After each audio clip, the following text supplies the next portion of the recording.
Who exceeded expectations in 2024 and what coaches got off to a rocky start? Welcome into the Voice of College Football. Best discussion, debate, and analysis based on your participation. Let's get started with a like and subscribe right here at the Voice of College Football. 14 coaches got new jobs in 2024. We actually ranked them when they were hired, as we do each and every offseason. The link is down in the comments section down below, and it looks something like this when they were first hired. We went with Mike Elko of Texas A&M at number 1, Kalen DeBoer, Alabama at number 2.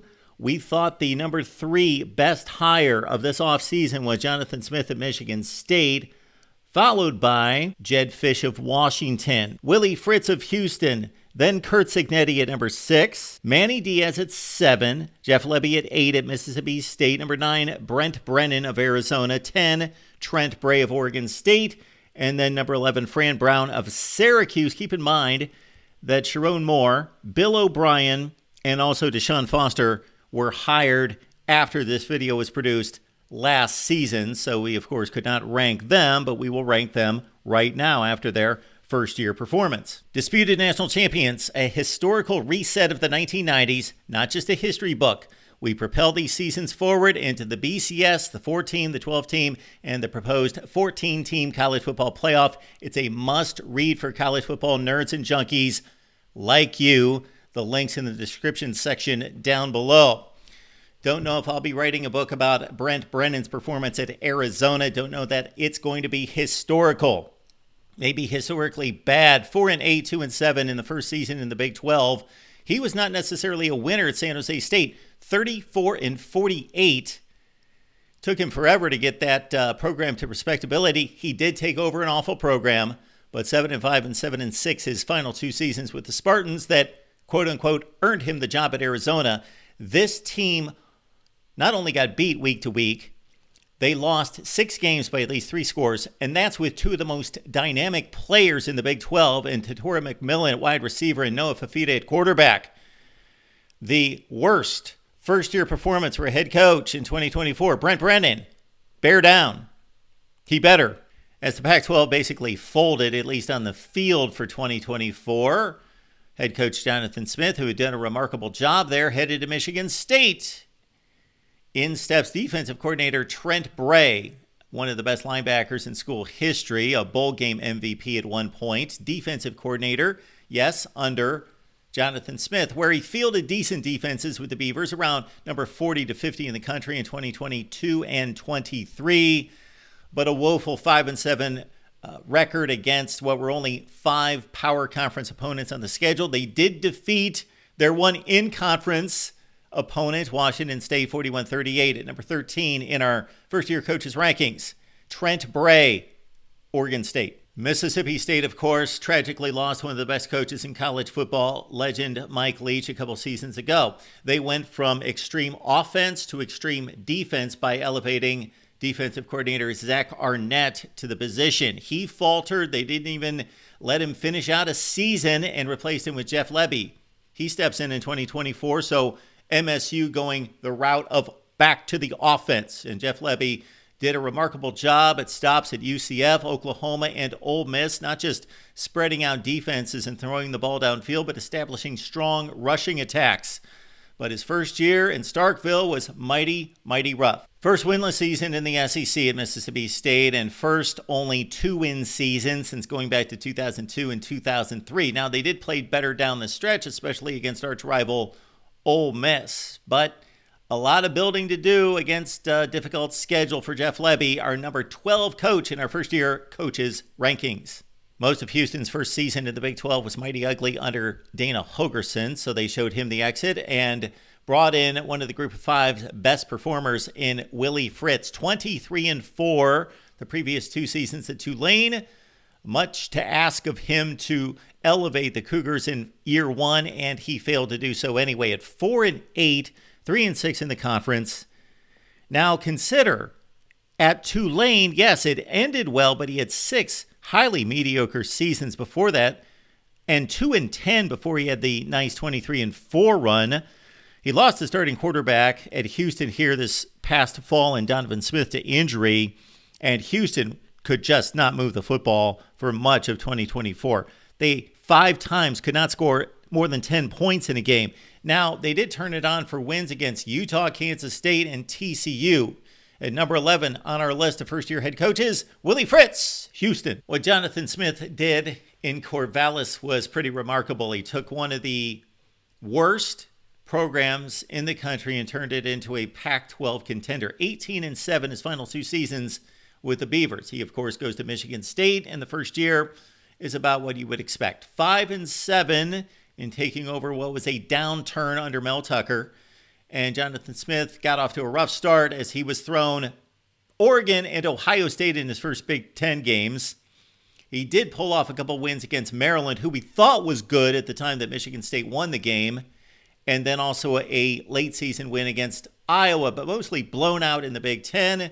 And of course, much of 2024 was about developing quarterback Aiden Childs, who Jonathan Smith brought with him from Oregon State, and getting him set for a big 2025.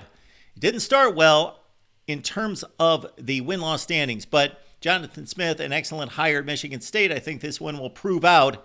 But for right now, number 10 in our first-year coaches rankings. The one guy on this list who could not win, Kalen DeBoer, taking over for the GOAT, Nick Saban. But we expected more. He's won everywhere, FCS championships, and of course lifted Washington from the demise of Jimmy Lake all the way to a national championship game 2 years later. Again, just been a winner across the board. And for Alabama football, this was a rough showing. The worst for the Tide since Nick Saban's first season in 2007. But Nick Saban did not take over a Nick Saban program. Kalen DeBoer should have done much better. Of course, the low was either, take your pick, losing to Vandy for the first time since 1984. Now, Nick Saban didn't have to face the kind of Vandy team that Kalen DeBoer did, but still, can't lose to Vandy. And of course, that 3-touchdown loss to an Oklahoma team that was dead in the water. Ugly season. Now, Alabama was good at times. They won 4 games against quality opponents, looking at Georgia, South Carolina, LSU, and Missouri. Finished 9-4. But man, it looks bad when you make the comparison. At number 9 on our coaches list first year, Kalen DeBoer, Bama. He looked overwhelmed at the podium, on the sideline, and his team was definitely overwhelmed early in the season. DeShaun Foster had never been a head coach, had never been a coordinator. He was the running backs coach both in the NFL and at UCLA, and of course, a running back legend himself in Westwood. But it started off rough, and it looked like it would be a horrific season for UCLA football. But credit DeShaun Foster.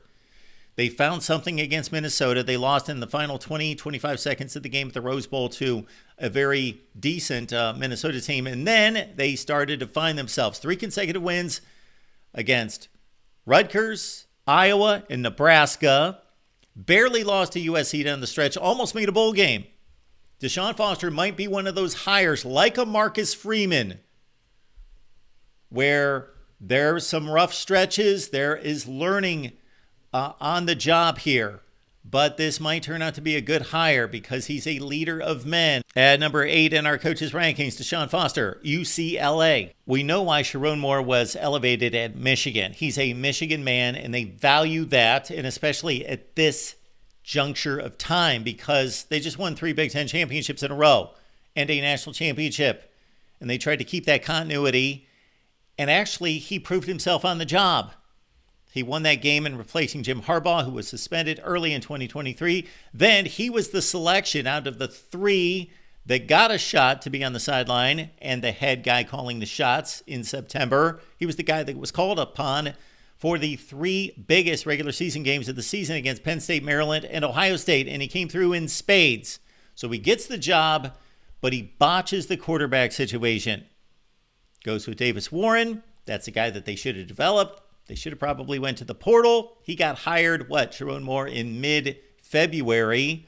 So there's some debate as to whether they really could have done much in the portal at that point. They pull Davis Warren. They go with Alex Orji. They play the quarterback carousel. They should have stuck with Davis Warren, developed him as we talked about early in the season. So besides botching that and really putting this offense in the worst possible position with a modern-day fullback playing quarterback, they then caught their stride.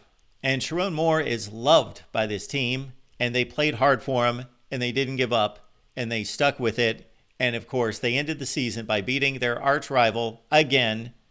And Sherrone Moore now 2-0 against Ohio State. And then they win a bowl game, which they had half their team sitting on the sideline.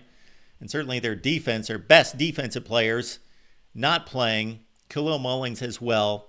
No Colston Loveland. They beat Bama. Ohio State, Bama wins. Sherrone Moore salvages the season at 8-5. At number 7 in our first-year coaches rankings, Sherrone Moore, Michigan. Kevin Sumlin and Rich Rodriguez wrecked Arizona football. Jedd Fisch put it back together in just a few seasons and finished at 10-3. But of course, he saw while this program was headed to the Big 12, he could jump ship and land in the Big 10. More money, better situation, better program, and there we go. So Jedd Fisch at Washington was part of a move that is pretty much unprecedented in the history of college football. 21 new starters. New head coach, new staff, new conference. That's the topper. But Jedd Fisch in Washington, not a remarkable first season, but they weathered the storm and they played pretty well. They lost 3 really close games. Louisville, 35-34 in the bowl game. Lost to Rutgers on a mixed kick at the end of the game and 3 missed field goals total in that game. They got stopped on the goal line against Washington State. So 6 wins could have been 9. Jedd Fisch knows what he's doing. Washington's fine. Number 6 on our list. As you saw just a minute ago, I ranked Mike Elko as the best hire last offseason, and I'm going to stand by that. I would take Elko over anyone on this list, but he's 5th in terms of first-year performance at Texas A&M. 8-5 doesn't sound great, but consider this. Going into the final game of the season, Texas A&M held their complete fate for an SEC championship and a playoff berth in their hands. And they were down to Texas by 10 points with 4 minutes left with the ball at the 1-yard line. If they score, they're down by 3 with 4 minutes left. That close to an SEC championship game and a possible playoff bid. That's how good Elko did this season. Lost his quarterback, Hunter Wigman. Actually made the change against LSU, and it proved to be the right one. They were down by 2 scores. Puts in Marcel Reed. He closes out LSU, leads a big comeback. Texas A&M did falter down the stretch. Lost 4 of 5, but again, despite the 8-5 record, that close to an SEC championship game. The future is bright at Texas A&M. They've got an excellent head coach in Mike Elko. Number 5, though, in our first-year rankings for head coaches in 2024. Bill O'Brien may not be the guy to make a bunch of friends or light up the room, but man, he can flat out coach. Put him anywhere. Of course, we first saw it as a head man at Penn State. Looked like that program was done. There's no way they could compete in the Big Ten. He went 7-5 and 8-4 in 2 seasons. Then he goes to Houston Texans, and they were lousy before he got there. And he made the playoff year after year after year after year, almost all winning seasons at Houston.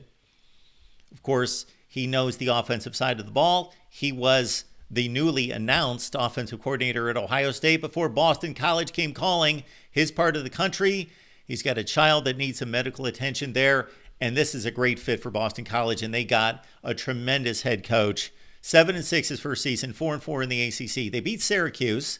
They got within 6 points on the road against Missouri. They played some pretty consistent football, a ton of close games for BC, and they're going to need a guy like Boston College, like Bill O'Brien, who knows the landscape, knows the recruiting area, knows the territory, and knows how to get the most out of a team because they're going to be void of talent. At number 4 in our first-year coaches rankings, right here, the voice of college football, Bill O'Brien, BC. Mario Cristobal, Manny Diaz. I know that Cristobal would be named by most as a much better head coach. Of course, he was at Oregon, won Pac-12 championships, won a Rose Bowl. His teams were in the top 10 to 15 in the nation. Manny Diaz, a failed situation at Miami. But look at their first 3 seasons at Miami. They're almost exact. And look at Manny Diaz coming off another successful defensive coordinator stint, this time at Penn State, goes to Duke, goes 9-4, only lost 3 games in the regular season, beat everyone that they're supposed to beat, took SMU to overtime. Manny Diaz might be one of those guys that was in over his head the first time he's given a head coaching position. It should have been at Temple, but of course Miami came calling. He's not going to turn that down. And maybe a little bit much for him. Maybe he's ready this time around, and he's got this Duke team headed in the right direction, apparently. They get the quarterback in from Tulane for 2025. At number 3 on our list, Manny Diaz, Duke. We're ranking 14 coaches, and I got this guy at number 2, but he might have made the worst coaching blunder of anyone I saw this season. And it wasn't like an immediate blunder, one instance, one play. It's like he made a blunder for like 15 minutes. Watch the end of the Stanford-Syracuse game. Stanford takes over the ball, losing the game, needing a field goal to win. Syracuse has all its timeouts. They're on defense. What did they allow Stanford to do? March the ball down the field. Didn't use any timeouts inexplicably. I could go into greater detail on this. You have to see it to believe it. Fran Brown froze, I guess. I don't know what was going on. But that's only one little instance. And otherwise, Fran Brown gained the support of this clubhouse and the team, and they played hard for him. 10-3 for Syracuse football, 5-3 in the ACC. Played a lot of close games, 9 one-score games. Now, the one thing I question going forward, though, this team, I liken it much to the situation with Wake Forest, with Sam Hartman throwing the ball 40, 50 times a game with the wide receivers, and that's really what won Wake those games when Hartman was there. Same thing here. Kyle McCord throws for an ACC record, 4,800 yards. Wide receiver play, that's pretty much why Syracuse won. Will Fran Brown win without superior passing skills at the quarterback and wide receiver spot? We'll see. He was known for defense at Georgia and, of course, was one of the best recruiters in the nation. But that was at Georgia. We will see. But for that first year, our second best, Fran Brown, Syracuse. This guy definitely wins the award as the most entertaining first-year head coach. Curt Cignetti, though, also delivered. Goes to Indiana. Was aided by the schedule. Let's understand that. But still, you got to go out there and win football games. And Indiana, largely through their history, has not won football games, regardless of who you put in front of them. And didn't do that under Tom Allen. After nice 2019 and 20 seasons under Allen, let's note that. But Cignetti delivered the most significant season in Indiana football history, going back to the Rose Bowl campaign of 1967. 8-1 in the Big Ten. The only 2 teams they lost to played in the national championship game. They went 11-2. Again, a weak Big Ten schedule, but they weren't just slipping by. If you would have told me Indiana's going 11-1, 8-1 in the Big Ten, I would have said, well, okay, how many scoop and scores, how many strip sacks, how many deflected passes, how many missed field goals by the opponents, how many just fluke victories did they take advantage of? No. Game control, dominance, 43 points per game.